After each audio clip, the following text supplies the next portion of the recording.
No, no, no. Listen, you guys, I am so sick and tired of being sick and tired of Hollywood just coming in and just ravaging my childhood.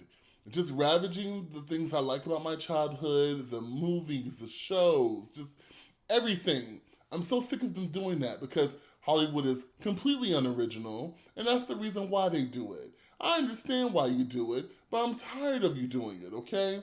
I'm tired of you just coming in and just completely ruining the things that I have loved or that I grew up with or that I can still put into what to say VCR. Woo!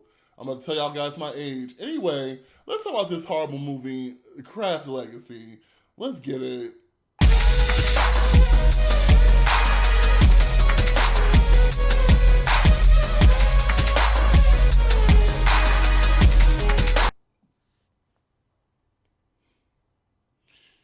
So the Craft Legacy.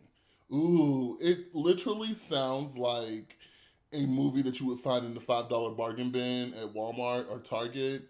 It literally sounds like a sci-fi original, and it's played like a Disney original. I don't. I just cannot express to you how bad this movie is. It's not just bad because it doesn't do the Craft 1996 version justice. Okay, it's not just bad because of that. I mean, that's bad enough. Okay, but it's bad because it was written horribly and it was executed horribly. And for a film with a budget that was way bigger than the 1996 budget, I'm sure, for a film with this budget, it was done horribly. I'm sorry, it just was. I said before that I'm so sick of like Hollywood just ravaging everything that I love about my childhood. And we get that enough with Disney movies. I mean, what? Hello, Lion King, Beauty and the Beast, Mulan. Oh, we'll get there. Trust me. If I continue with this channel, we will get to those reviews. But Blumhouse, I gotta worry about you too. I have to worry about you taking films from the past and just shitting on them. Oh my god. So, this movie, if you guys saw the trailer, I'm pretty sure you could already put two and two together. This looked like it was supposed to be a sci-fi original. It looked like it was made for TV. Like, how the hell could you say this is going to be a theatrical release and it looks so cheaply done? It sounds cheap. The girls the casting was off. Everything was off about this movie. And it dares, just slaps on the title, The Craft, to draw in that audience. Oh my God.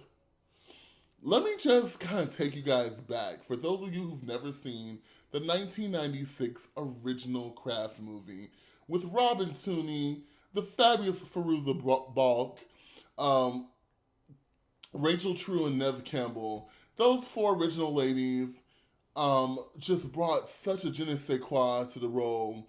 Don't get me wrong, I'm a fan of the original movie. I'm not obsessed. I know it has a cult following. A lot of people love it, and you can see why.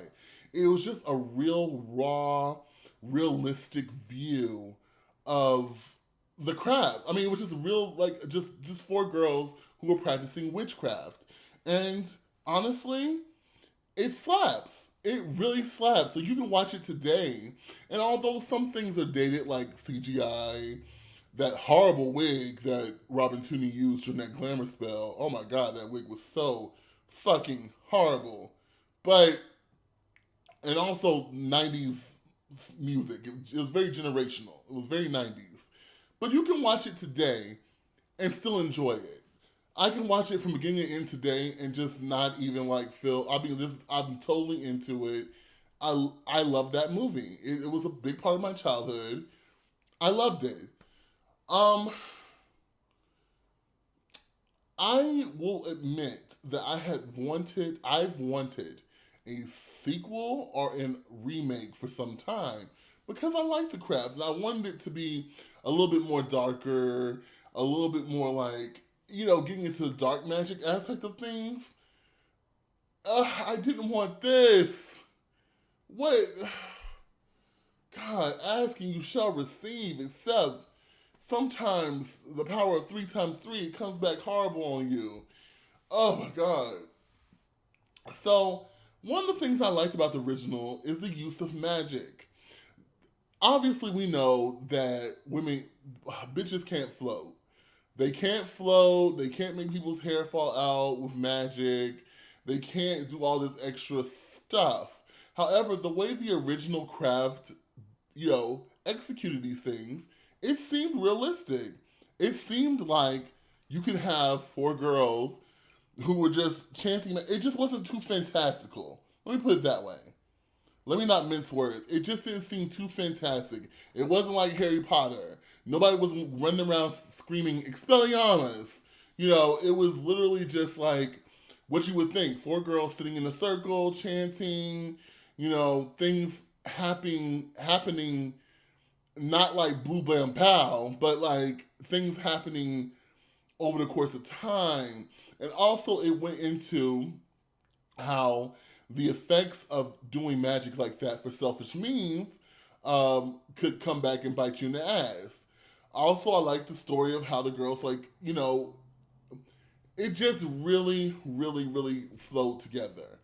The use of magic in this new movie is just so sparkly, fantastical, light work show. Like, girl, you would think that it was a mix between a Bridge of Terabithia to Halloween Town to Twitches to giving you a little bit of Harry Potter, a little bit in the mix. What? How is this even in the same universe? Also, let's talk about this. The characters. The characters of the new film cannot even touch the characters of the old film. Now, one thing I will say about the characters in the new film is that there is one particular character in The Coven who is a trans girl. And I wanted someone from the queer community, I've wanted someone from the queer community, being a queer nerd myself, to be in a craft-like story. Whether it was a gay guy, lesbian female, just somebody, I'm glad they kind of acknowledged that, but then it's just kind of left there. It's nothing done with it. Doesn't explain anything about, that's the reason why she turned to magic. Nothing like that. The girls in the original movie, you got to know each and every single one of them.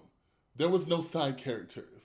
They all had a forefront sort of story. You all understood why each and every one of them turned to magic, and why each and every one of them were outcasts, and why each and every one of them turned to each other for friendship and sisterhood. You understood. Robin Tooney being the new girl who was traumatized from her mom dying. Nancy Downs being the girl who just hated everything because her life sucked. Everything about her life sucked, from living in a trailer park to having an abusive stepfather. Nev Campbell, Bonnie, Nev Campbell's Bonnie, having burn marks on her from a horrible accident. And then there's Rachel True, Rochelle's character, who was experiencing all kinds of racism from being in an all-white school. You understood it, and you felt for them, and I felt nothing for these new characters. I felt nothing for these girls. They were weirdos. Like, bitch, I don't condone bullying, but I understood why you were being bullied. You just stand there chanting shit in the middle of the fucking school. Oh my God. And I'm an old man now, okay? I'm a 32-year-old male. I just can't get down with the new generational shit. I can't get down with the new, terms and the new affectations that these kids do today. It just was so annoying. This was the first movie that I've watched in a while. And I watched movies with my little cousins, my little nieces and nephews, with that type of generation. But this is the first time. And this is a testament to the writing of this movie. But this is the first time that I've watched a movie and felt my age. I felt like these little girls need to go on somewhere. Like, girl, go to bed. It's 9 o'clock. It's your bedtime. Okay? It is your bedtime. I wanted them off my screen. Like, scram. Get off my lawn. Get off my screen. Um, so I'm sorry, y'all. It's not funny, but it's funny because I'm just like, I hate these kids. I felt nothing for them. Even the main character, I felt nothing for her.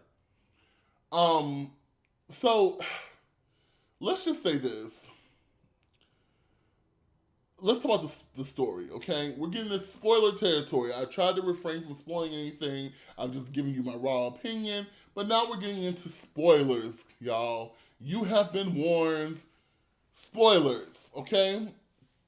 So the writing of this movie is very bad, okay? The original movie, the girls came together, they were using magic for selfish means, and over time, the main girl, Sarah, starts to feel guilty about the things they are doing, and the other girls eventually turn on her, turning into sort of a mean girls, Heathers sort of situation, except with dark magic. And it was a really intriguing story because it happens in high school. You know, you hang out with that clique of yours. See, this is the reason why I liked the original movie. It's like it included magic and included a dark kind of horror element to it, but it was still kind of a realistic of what teenagers go through. You have your group of friends, and all of a sudden you're that one person in the group of friends who are saying, "Hey, what we're doing is really childish. Like I want to stop." And all of a sudden that group of friends turn against you and start being mean to you. Simple, but it was a great story. This story, first of all, Zoe Lister Jones, who was the director and writer of the story, I know nothing against her talent. I don't know anything else she's done because that requires research, and I'm lazy. But it was really written to be a man hating storyline. This is the reason why I don't like The Chilling Adventures of Sabrina the Teenage Witch. I am so sick of empowering female storylines being written or empowering the female characters by making the opposite sex look like evil demons from hell. It's such a. And I have no problem with the opposite sex or men in the stories being evil, but it's so lazy and cliche that that's what you have to do to make these girls look like they're something special. Absolutely not. These girls are assholes too. They're doing spells for selfish reasons. There's nothing female empowering about that. But David Duchovny, this is where spoilers. David Duchovny ends up being the bad guy of the film. He's like this man, toxic male advocate, woman hating warlock. And then it turns into a charm story plot where he's like, "Oh, I wanted your powers the whole time." And it's like, oh my God, it was so horrible. And the ending, the third act, was written so horribly. It was like, even if you were following along the first two acts, the third act just completely lost me. It was like that bad to me. Like, who approved of this? Who sat there and was like, "Oh, that sounds like a great cohesive story. Let's patent it and let's package it and let's film it." Who did that? Blumhouse? Come on, Blumhouse. I mean, you don't make the best movies, but at least your stories are at least okay. And if you were gonna do something this big and tie it to the source material so much, why would you just go so far awry with it? It was horrible. It's horrible. This is a bad movie. Don't go see it unless you just want to see how bad it is. And then there's sequel bait in the end with there's sequel bait in the end of this movie with Fairuza Balk ended up being the mother of one of those girls, of the main girl actually. And I'm like, Fairuza, why did you even agree to do this? I'm pretty sure she didn't know she didn't know how the movie was gonna turn out. She just was asked to do this one little cameo. And I'm pretty sure she's seeing this movie now and it's like, fuck! Because Fairuza Balk in the original craft was the one that they would go to because she practices witchcraft in real life. She's a real life Wiccan. She's the one they would go to get like real affectations of how witchcraft works. And she even said in an interview that she doesn't like when witchcraft is played as silly or dumb or whatever. Well, that's this entire movie in a nutshell, okay? Every time it seems that someone tries to make a film about witchcraft, because they try to market it, they have to distort it to make it into something either evil or silly or stupid. And it is something that is very, very sacred. So you guys go watch The Craft. I give The Craft Legacy 1 out of 5 stars. Sorry about it. Never watching it again. Sorry. So guys, let me know how you feel in the comments. If you watch this, come across this video, please don't forget to like, comment, and subscribe. And share it with your friends. A lot more to come, you guys. Peace. You.